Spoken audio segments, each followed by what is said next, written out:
আসসালামু আলাইকুম। আহসানস টিউটোরিয়ালের পক্ষ থেকে সবাইকে স্বাগতম। আমরা গত দিনের একটা ক্লাস যেটা ছিল রাইটিং মাস্টার ক্লাস 1, সেটারই অংশ রাইটিং মাস্টার ক্লাস 2 আজকে দেখব। এখানে বেসিক্যালি আমরা একটা স্ট্রাকচার আমরা শিখব, যে স্ট্রাকচারের মাধ্যমে শত শত ইংরেজি বাক্য সলভ করা যাবে। প্রথমেই দেখেন যে রনি ফুটবল খেলে। এখানে শুধুই রনি হচ্ছে সাবজেক্ট, যেহেতু রনি কাজটা করছে, আর প্লে হচ্ছে ভার্ব, কাজ করা বোঝাচ্ছে, এবং ফুটবল হচ্ছে অবজেক্ট, কারণ এটা নিয়েই রনি কাজ করছে। সো এই বাক্যটার স্ট্রাকচার দ্বারায় সাবজেক্ট, ভার্ব এবং অবজেক্ট। কিন্তু এই বাক্যটাকে যদি আমরা এইভাবে বড় করি, রনি প্রতিদিন বিকেলে তার বন্ধুদের সাথে হাই স্কুলের মাঠে খুব ভালো ফুটবল খেলে, তাহলে দেখব যে এই বড় বাক্যটার মাঝে যদিও ছোট্ট বাক্যটা লুকিয়ে আছে, রনি ফুটবল খেলে, কিন্তু তার সাথে অনেক কিছুই যুক্ত হয়েছে। হচ্ছে প্রতিদিন বিকেলে, এটা একটা অংশ, তার বন্ধুদের সাথে এই অংশটা যুক্ত হয়েছে, হাই স্কুলের মাঠে এটা যুক্ত হয়েছে, খুব ভালো খেলে, খুব ভালো এটাও যুক্ত হয়েছে। তাহলে যদিও এই বাক্যের প্রত্যেকটা শব্দর অর্থ আমরা জানি এবং সাদামাটা বাক্য, কিন্তু বাক্যটা বড় হওয়ার কারণে এটার বিন্যাসে অনেকের সমস্যা হয়। তাহলে আমরা কি দিয়ে সমাধান করব এটা? এটার জন্য একটা স্ট্রাকচার আছে।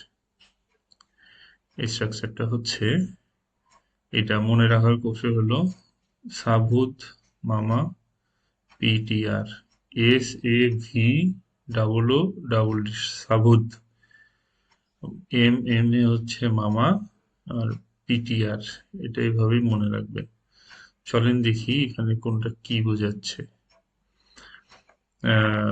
আচ্ছা, আমরা এই বাক্যটাতে, আচ্ছা এই বাক্যটা একটা অ্যানালাইসিস করি। বিশ্বকাপ জয়ের জন্য বাংলাদেশ ক্রিকেট টিম প্রতিদিন সকালে নতুন কোচের সাথে ঢাকা স্টেডিয়ামে কঠোর অনুশীলন করে।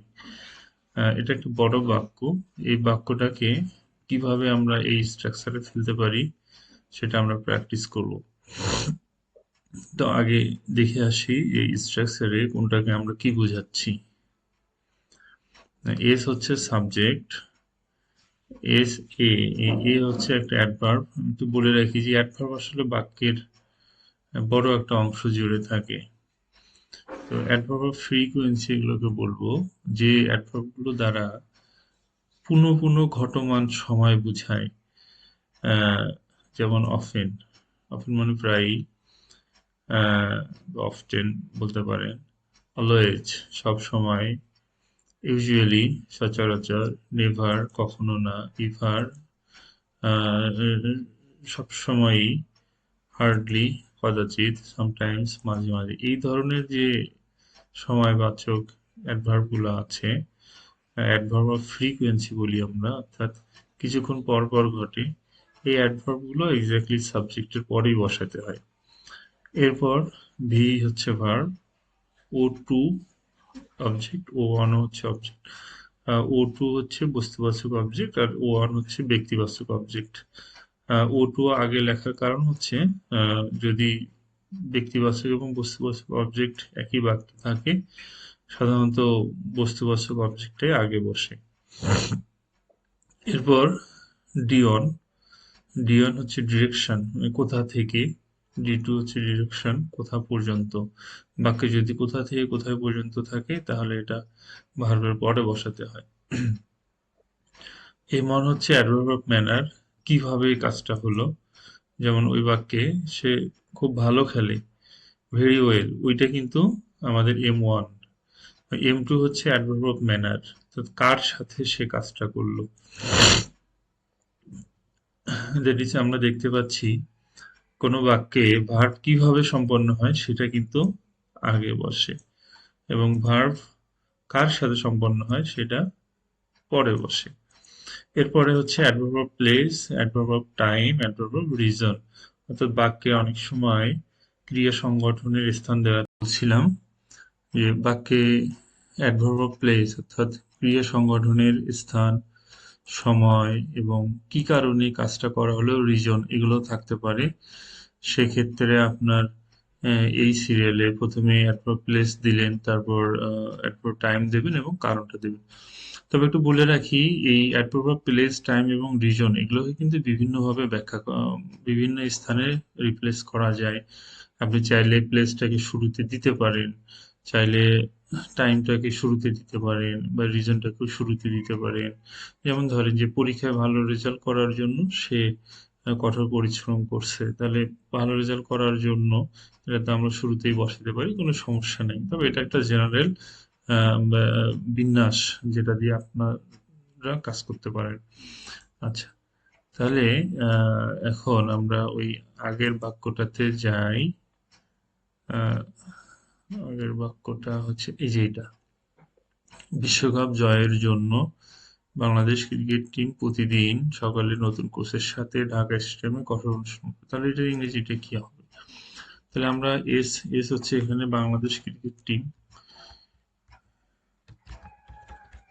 বাংলাদেশ ক্রিকেট টিম, এ আমার সাবজেক্ট গেল। তারপর বলছে আহ, প্রতিদিন সকালে, দ্যাট ইজ এ নেই, এখানে কোনো পুনঃ ঘটমান সময় নেই। এবার আমরা ভার্বটাকে নিই, অনুশীলন করে, that is practices, PRACTICES, practices. Verb গেল। ও টু, অবজেক্ট এখানে আছে কিনা, ক্রিকেট অনুশীলন করে। ক্রিকেট এখানে লেখার দরকার নেই, কারণ ক্রিকেট টিম ক্রিকেট অনুশীলন করবে, এটাই স্বাভাবিক। সো এটা লিখলে একটা রিডান্ডেন্সি হবে, ও নেই। ডি ওয়ান ডি টু, কোথায় থেকে কোথায়, এখানে কোথায় থেকে আসে কোথায় থেকে যায় এই কথাটা লেখা নেই, তাহলে এটাও বাদ। এম ওয়ান এম টু, মানে কিভাবে তারা কাজটা করে, হ্যাঁ এখানে আছে, কঠোর অনুশীলন করে, তাহলে তাহলে Bangladesh cricket team practices hard, practices hard, কঠোর অনুশীলন করে। এবার হচ্ছে পি হচ্ছে প্লেস, কোথায়, প্লেস হচ্ছে ঢাকা স্টেডিয়ামে, ঢাকা স্টেডিয়ামে অ্যাড দিতে হবে। অ্যাড হচ্ছে এটা সংযোগকারী, লিঙ্কার, প্রিপজিশন লিঙ্কার হিসেবে কাজ করে, আমি আগে বলেছি। অ্যাড ঢাকা স্টেডিয়াম, স্টেডিয়াম। তাহলে আমাদের প্লেস গেল, টাইম প্রতিদিন সকালে, এভরি মর্নিং, প্রত্যেক সকাল, PVR, every, MRNING, every morning, morning. আর কি থাকলো, রিজনটা থাকলো, কেন করে তারা, বিশ্বকাপ জয়ের জন্য। উদ্দেশ্য বসলে টু হয়, to win, to win world cup, world cup. এই আমাদের বাক্যটা হয়ে গেল। সো বড় একটা বাক্যকে আমরা স্ট্রাকচারের মধ্যে খুব সুন্দরভাবে কাজ করতে পারলাম। তো এইভাবে খুব বিন্যস্তভাবে পুরো ফ্রি হ্যান্ড রাইটিংটা শেখার জন্য আমি একটা কোর্স নিয়ে আসছি, গ্রামার এবং রাইটিং কম্বো প্যাকেজ, যাতে করে গ্রামারটাও মনে থাকে। গ্রামারকে যখন রাইটিং এর সাথে কম্বিনেশন করে শেখা হবে তখন কিন্তু এটা মনে থাকবে। হ্যাঁ, তো আপনারা আমার এই কোর্সটাকে যদি এনরোল করতে চান তাহলে যোগাযোগ করতে পারেন। আপনাদেরকে আমি হোয়াটসঅ্যাপ নাম্বারটা দিচ্ছি, এই নাম্বারে যোগাযোগ করলেই হবে। নাম্বারটা হচ্ছে 0198581331। এই নাম্বার হোয়াটসঅ্যাপ আছে, হোয়াটসঅ্যাপে বা কল দিয়ে আপনারা যোগাযোগ করুন। সো ধন্যবাদ সবাইকে, ভালো থাকবেন, আসসালামু আলাইকুম।